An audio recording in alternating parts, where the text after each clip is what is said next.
ओम श्री सिद्धेश्वरीश्वर सद्गुरुभ्यो नमः। ओम श्री सिद्धेश्वरीश्वर सद्गुरुभ्यो नमः। ओम श्री सिद्धेश्वरीश्वर सद्गुरुभ्यो नमः।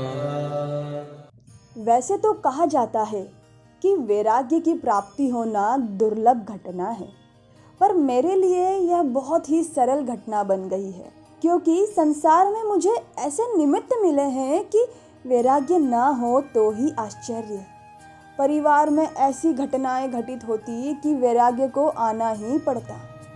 अकल्पनीय घटनाएं इस तरह घटती कि वैराग्य का प्राकट्य होकर ही रहता।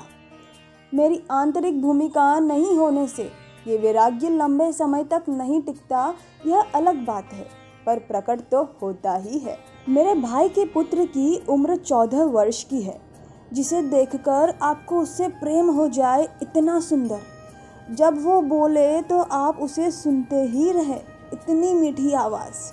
पढ़ने में भी नंबर 1 एवं अन्य प्रवृत्तियों में भी हमेशा आगे। 11 वर्ष की उम्र में उसके शरीर में किसी बीमारी ने प्रवेश किया और हमारे दुख के दिन शुरू हुए। वह रोग लंबे समय तक चला और उस रोग की दवाई भी लंबे समय तक चली। उन दवाओं का कुछ ऐसा प्रतिकूल प्रभाव पड़ा कि उसके बाद उसके शरीर में कैल्शियम बनना ही बंद हो गया। कैल्शियम शरीर के लिए अत्यंत महत्वपूर्ण तत्व है। यदि शरीर को कैल्शियम मिलना बंद हो जाए तो फिर शरीर में क्या नहीं हो जाए। बहुत से रिपोर्ट्स कराने के बाद पता चला कि लड़के के शरीर में कैल्शियम बनना बंद हो गया है। जैसे किसी फैक्ट्री का मैनेजर फैक्ट्री छोड़कर चला जाए तो उस फैक्ट्री की व्यवस्था चौपट हो जाती है, वैसे ही शरीर में कैल्शियम के न रहने से शरीर की व्यवस्था नष्ट हो जाती है। शरीर की सारी संरचना हड्डियों के ढांचे पर टिकी होती है और हड्डियों की मजबूती कैल्शियम पर आधारित है। कैल्शियम न हो तो पत्थर जैसी हड्डियां सेके हुए पापड़ की तरह टूट जाती है। लड़के का भावी जीवन भयावह होगा, इस बात से हमारा परिवार चिंतित हो गया। मानो इतनी विपदा कम थी कि लड़के के खून में कोई विक्रिया हुई, जिसकी वजह से उसके पूरे शरीर में गांठें उभर आई। लड़के को देखो तो भी डर लगे, इतनी गांठें पूरे शरीर में हो गई। रूप के खजाने जैसा वह लड़का अत्यंत कुरूप बन गया। इकलौते पुत्र की ऐसी स्थिति देखने के बाद माता पिता के दिल पर क्या गुजरती है, यह तो माता पिता ही जानते हैं। हमारे पंकज श्री संघ में परम पूज्य पन्यास श्री राजरत्न विजय जी महाराजा का आगमन हुआ और उनसे हमारा परिचय हुआ। श्रावण सुदी पूनम का दिन, यानी दादा का जन्मदिन। उस दिन दादा के जीवन की 2-4 बातें सुनने के बाद दादा के प्रभाव से प्रभावित होकर मैंने दादा की आराधना प्रारंभ की।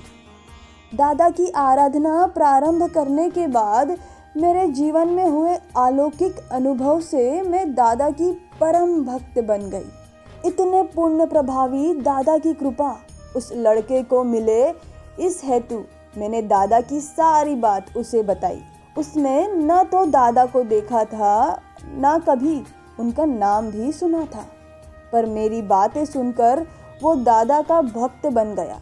14 वर्ष की उम्र का वह बालक रोज श्रद्धापूर्वक दादा का जाप करता है और दादा की स्तवना एवं सत्ताविसा का पाठ करता है। थोड़े दिनों पूर्व ही उसका ऑपरेशन था। वह हॉस्पिटल में एडमिट था। ऑपरेशन के पहले उसने अपनी मम्मी को कहा कि मम्मी, मुझे सत्ताविसा की किताब दो, आज स्तवना एवं सत्ताविसा का पाठ करना बाकी है। स्तवना एवं सत्ताविसा का पाठ पूर्ण होने के बाद उसे ऑपरेशन थिएटर में ले गए और ऑपरेशन सफलतापूर्वक संपन्न हुआ। इस सफलता का एकमात्र कारण दादा ही है। डॉक्टरों के अभिप्राय के अनुसार लड़के का केस बहुत पेचीदा है। इसके बावजूद हम सबको श्रद्धा है कि दादा के प्रभाव से अंततः इस केस को सहज हो ही जाना है। श्रद्धा से भरपूर भक्त को दादा खाली रखे ऐसा कभी हुआ ही नहीं है और ना ही कभी हो सकता है। अगर गुरु नहीं है तो जिक्र क्यों, और गुरु है तो फिर फिक्र क्यों।